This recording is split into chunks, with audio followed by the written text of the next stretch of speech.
proclama que cuenta con la comprensión y el apoyo de todos los pueblos del mundo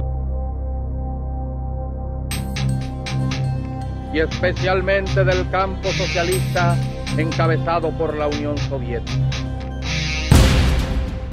1953 সাল থেকে 1959, মাত্র 6 বছরেই কিউবার ইতিহাস বদলে যায় চিরতরে।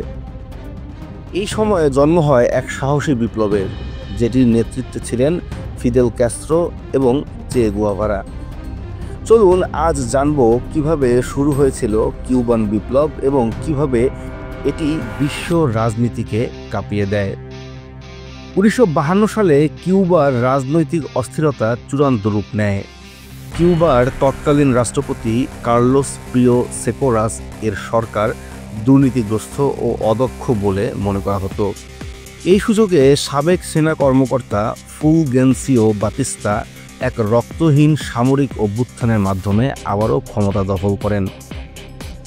বাতিস্তা ছিলেন যুক্তরাষ্ট্রের সমর্থিত একনায়ক। তার আমলে কিউবার অর্থনীতি ধনী মার্কিন ব্যবসায়ীদের দখলে চলে যায়।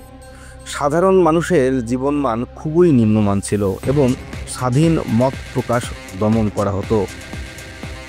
26 জুলাই 1953 সালে এক আইনজীবী ফিদেল ক্যাস্ট্রো এবং তার ভাই রাউল ক্যাস্ট্রো মিলে প্রথম বিদ্রোহ করেন। তাদের লক্ষ্য ছিল মন কাটা বারাক দখল করা। আক্রমণ ব্যর্থ হয়, অনেকে নিহত হন এবং ফিদেলকে কারাগারে পাঠানো হয়।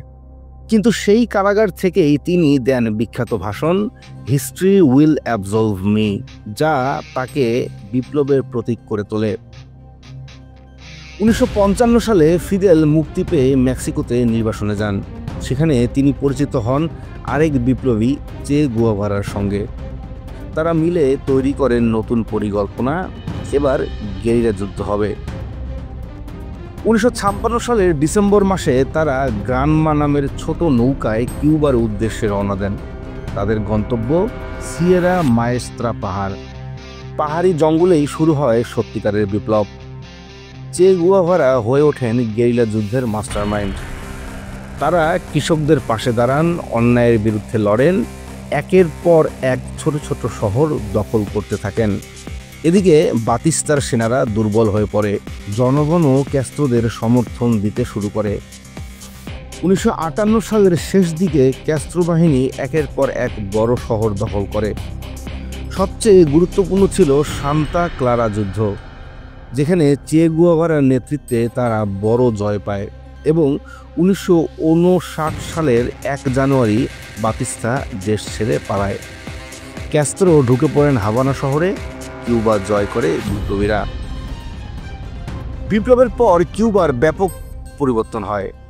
শিক্ষা, স্বাস্থ্য, জমির পুনর্বণ্টন সবকিছুতেই নতুন আশার আলো। তবে শুরু হয় যুক্তরাষ্ট্রের সঙ্গে দ্বন্দ্ব, অর্থনৈতিক অবরোধ এবং সোভিয়েত ইউনিয়নের সঙ্গে ঘনিষ্ঠ সম্পর্ক। কিউবা হয়ে ওঠে সমাজতান্ত্রিক এক রাষ্ট্র, যার নেত্রী ছিলেন ফিদেল ক্যাস্ট্রো, আর প্রতীকে পরিণত হয় চে গুয়েভারা।